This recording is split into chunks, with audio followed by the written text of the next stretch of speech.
warahmatullahi wabarakatuh.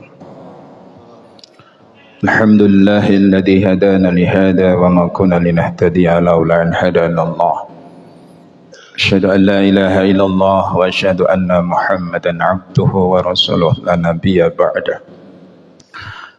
Allahumma salli wa sallim wa barik ala sayyidina Muhammadin wa ala alihi wa ashabihi ajma'in, amma ba'd. Para bapak ibu jamaah salat subuh rahimakumullah. Fase Ramadan sebagaimana digambarkan di salah satu hadis bahwa awalnya adalah rahmah, pertengahannya adalah ampunan, dan di akhirnya adalah itqum minan nar. Tentu rangkaian syukur alhamdulillah pada fase pertama. Hari ini kita terakhir masih tanggal 10 Ramadan 1446 Hijriah. Teriring doa mudah-mudahan segala peribadatan kita selama 10 hari bulan suci Ramadan senantiasa diridhai, dikabulkan Allah Subhanahu wa taala, dan mudah-mudahan pintu rahmah sudah menghampiri diri-diri kita. Amin. Bapak ibu hadirin yang berbahagia, mengakhiri fase pertama, hal yang perlu kita lakukan adalah muhasabah. Tentu menghitung-hitung, mengevaluasi perjalanan 10 hari atau 9 hari 10 hari ini. Apakah planning kita di awal saya sampaikan, apakah perencanaan amal aktivitas kita selama 10 hari ini sudah memenuhi target sebagaimana masing-masing kita punya perencanaan tentang apa yang kita lakukan. Ini penting tentu dalam rangka bagaimana kita membuat list-list dalam daftar panjang 10 hari itu. Semisal peribadatan kita bisa jadi mungkin kita tarikkan sudah khatam Quran 2 kali atau 1 kali. Sudah kita tarikkan setiap saat solat 5 waktu, tidak pernah ditanggalkan solat jamaah, dan seterusnya.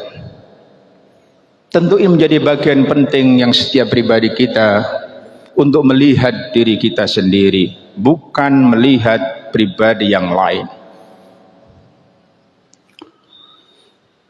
Kemudian yang kedua yang perlu kita lakukan tentu memohon kepada Allah supaya diberikan keistiqomahan terhadap aktivitas yang sudah kita lakukan yang baik, tentunya supaya menjalani fase kedua berikutnya betul-betul kita tidak tergoda oleh aksesoris yang mungkin mendekati lebaran atau mendekati pasar. Yang ini butuh keajekan kita, komitmen kita, bagaimana terus merawat nilai-nilai ubudiyah kita baik kepada Allah maupun kepada sesama. Bapak ibu hadirin yang berbahagia, lalu bagaimana mulai malam nanti kita menghadapi fase yang kedua di bulan suci Ramadan, yang disebut dengan fase pengampunan oleh Allah Subhanahu wa taala kepada setiap hamba-hambanya.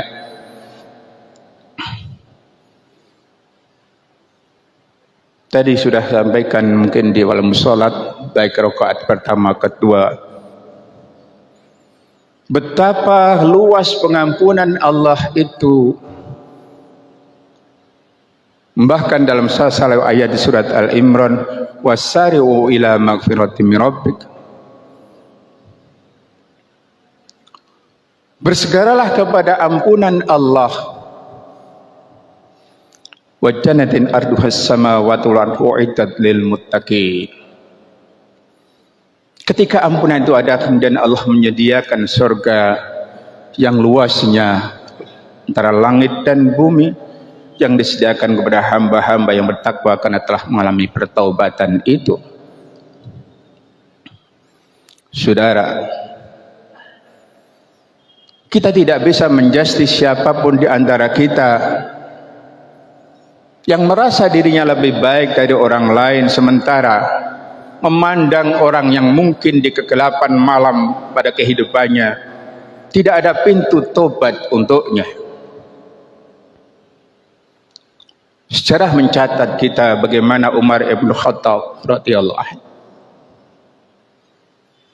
Bahkan sampai sekarang, jikalau kita semuanya melihat di media sosial atau tanya pada artificial intelligence atau AI itu, belahan dunia sudah berbondong-bondong masuk Islam, yang mereka tadinya menentang keislaman yang tidak mungkin dalam logika kita dia masuk Islam, tapi sekarang menjadi pembela Islam. Di belahan negeri ini, di Amerika, di Inggris, di Swedia, di Jepang, tumbuh berkembangnya mu'alaf. Mereka dulu menentang tentang Islam, tapi bagaimana sekarang mereka tunduk kepada ketentuan Allah itu. Saudara, terkait permohonan maaf setiap hamba kepada Allah, maka Allah menggambarkan yang seluas-luasnya dalam salah satu hadisnya, bahwa belas kasih Allah tidak pernah ditutup selama nyawa masih melekat pada nyawa.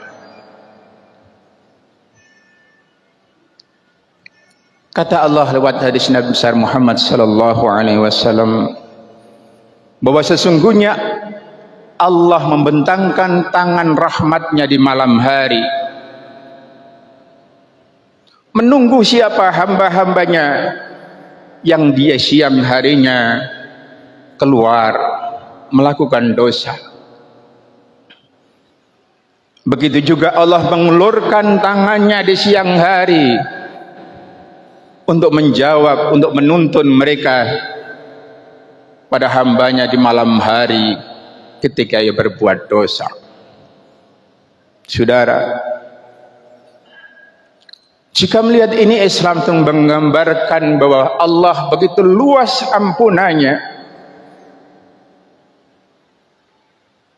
dan di akhir hadis itu Allah ditutup dengan, dan itu yang kulakukan setiap hari sampai dengan matahari terbit dari barat. Apa artinya? Bahwa setiap saat Allah menunggu, menanti siapapun di antara kita, keluarga kita, saudara-saudara kita yang mungkin berkelimang dosa, maka tidak akan pernah putus harapan bagi setiap hambanya. Allah sekali lagi membentangkan tangannya dan mengulurkan tangannya untuk meraih siapapun yang mau merengek dan memohon ampun kepadanya. Saudara, begitu cintanya Allah, begitu bahagianya Allah menyambut hamba-hambanya. Apakah itu di keheningan malam dengan tetesan air mata, atau bahkan di siang hari yang meneteskan air mata yang semata-mata mohon pengampunan kepadanya. Berapapun besar dosa yang lakukan, innahu wal ghafurur rahim, sesungguhnya Allah Maha mengampuni setiap aktivitas siapapun hambanya yang betul-betul mohon ampun kepadanya. Ada sebuah kisah, seakan-akan Allah bahagia, betapa senangnya melihat hambanya yang kemudian tersungkur mohon ampunan itu, yang dikisahkan dalam salah satu hadis riwayat Muslim. Digambarkan sebagai seorang hamba, seorang yang melakukan perjalanan atau musafir di kesendirian dengan bekal yang lengkap, kemudian membawa tunggangannya berupa unta atau apapun di tengah hutan.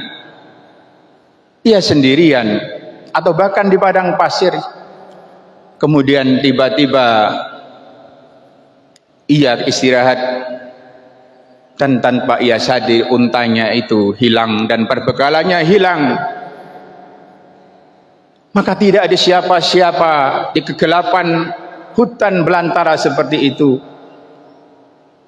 Seraya ia putus asa, di keputusasaan itu ia tertidur dan kemudian ia bangun, dan kita ia bangun, ia melihat unta dan perbekalannya ada di sampingnya itu. Maka ia kemudian mengucap, ya Allah, alhamdulillah, ya Allah, engkau hambaku dan aku Tuhanmu. Karena betapa senangnya kemudian ia meralat, ya Allah, engkau Tuhanku dan aku hambamu. Betapa gembiranya yang sudah kehilangan, yang putus harapan seperti itu, ia menumpang kembali. Lalu kemudian ditutup oleh hadis itu. Itulah gambaran Allah melebihi cintanya, senangnya ketika hambanya menghadap kepadanya atas pengakuan dosa yang ia lakukan dalam hidupnya. Saudaraku kaum muslimin jamaah salat subuh rahimakallah. Dari gambaran ini tentu tidak ada siapapun seorang muslim, dimanapun dia, seberapa besar dosa yang ia lakukan, baik ia kepada Allah maupun kepada sesama, tapi Allah masih mengharapkan, masih mengulurkan dan membentangkan tangannya seakan-akan terus melambaikan tangan kekuasaan dengan rahmatnya untuk berharap setiap hambanya untuk terus dan terus menyadari, dan ia akan sadar untuk mohon ampun kepadanya. Saudaraku kaum muslimin jamaah salat subuh rahimakallah, sebagai penutup, mari di tengah fase kedua akan kita lakukan ini, kita tata hati kita, puasa kita, menahan dari segala apa yang mungkin dapat mengurangi esensi ibadah puasa kita, dengan pernah suudon kepada setiap manusia yang mungkin di saat ini masih melanggar, masih berbuat dosa kepada Allah. Karena masih sejuta harapan bagi setiap hamba sebelum ia dipanggil Allah Subhanahu wa taala untuk melakukan pertobatan atas apa-apa yang ia lakukan. Dan begitu juga kita sebagai hamba-hamba yang beriman, bersyukur kepada Allah sampai pada fase terakhir di tahap 1 ini.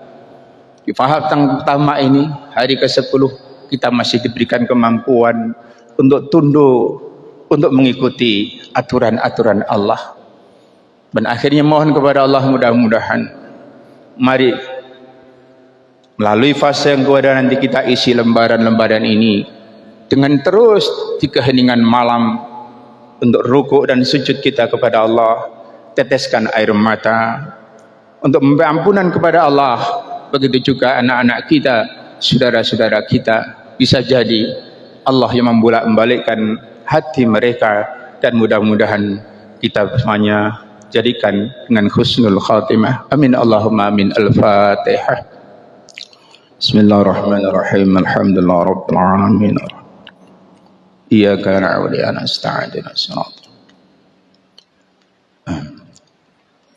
Allahumma salli wa sallim barik ala sayyidina Muhammadin wa ala alihi wa sahbihi ajma'in. Alhamdulillahi rabbil alamin. Hamdan syakirin, hamdan na'imin. Ya Rabbana lakal hamdu kama yanbaghi li jalali wajhikal karim wa 'azimi sultan. Rabbana zalamna anfusana wa illam taghfir lana tarhamna lanakunanna minal khasirin. Rabbana la tuzigh qulubana ba'da idh hadaytana wa hab lana min ladunka rahmah innaka antal wahhab. Wa qul ja'al haqqu wa ja'al batinal batila hanajan. Allahumma nas'aluka al-'afwa wal mu'afata da'imah fid dini wad dunya wal akhirah. Rabbi ij'alna muqimas salah wa min dhurriyyatina rabbana taqabbal du'a. Allahumma nas'aluka ya Allah imanan kamilan wa yaqinan sadiqan wa lisanan dhakiran, qalban khashi'an wa ilman nafi'a wa rizqan wasi'an halalan thayyiban mubarakan wa amalan muttaqabbal. Allahumma ij'alna wa auladana wa ahlana wa dhurriyyatina wa talamidana min ahlil ilmi wa ahli tuqa istiqamah wa alil khair. ولا تجعل وإياهم من أهل الشر والطير إنك على كل شيء قدير. اللهم إنك عفو كريم تحب العفو فاعف عنا يا كريم. اللهم ربنا تقبل منا صلاتنا وصيامنا وقيامنا وقراءتنا ولجميع أعمالنا برحمتك يا أرحم الراحمين. ربنا هب لنا من أزواجنا وذرياتنا قرة أعين واجعلنا للمتقين إماما. ربنا آتنا في الدنيا حسنة وفي الآخرة حسنة وقنا عذاب النار. سبحان ربك رب العزة عما يصفون سلام على المرسلين الحمد لله رب العالمين. بركة الفاتحة. اللهم صل على محمد يا رب صل عليه وسلم. اللهم صل على محمد يا رب صل